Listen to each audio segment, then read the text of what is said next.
Hi guys! Good morning! Happy Sunday everyone! So, Sunday ngayon hindi ako lumabas kasi malamig at saka wala naman ditong tao sa bahay, kami lang ni Lola.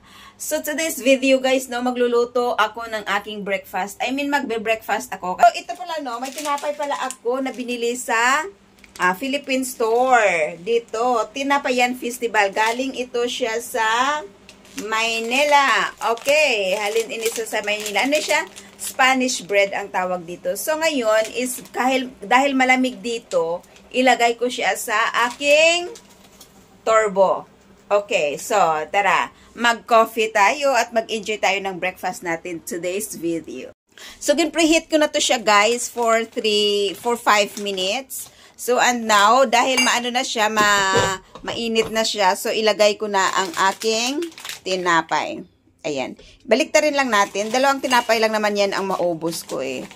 Hindi ko to siya hinugasan kasi kahapon nag-fry din ako ng tinapay ko dito. Maganda dito pag mag-fry ng tinapay kasi napaka-toasted talaga siya. Okay. So, let's start. So, 5 minutes lang. Okay, for 180. So, while naggagawa tayo dito ng tinapay natin, so mag-black coffee tayo. Magtimpla tayo ng kape.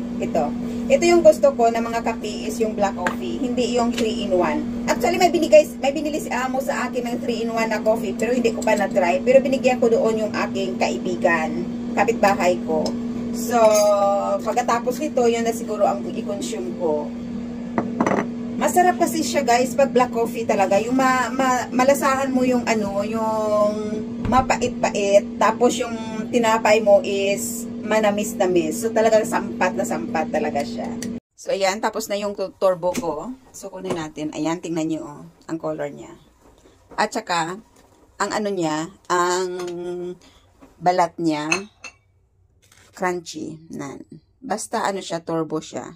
Maganda yung, ano ng tinapay. Ang pagkaluto ng tinapay. Yung balat niya is napaka-crispy. So, ayan na. So, ito na ang ating breakfast for today. Ayan. So, masarap. Enjoy tayo ng breakfast natin dahil walang magulo dito. Wala si aking problem sa Selvio. So, suso natin yung kape natin. Sausaw pala. Suso ah.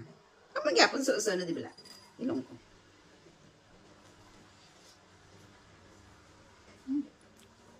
Sarap.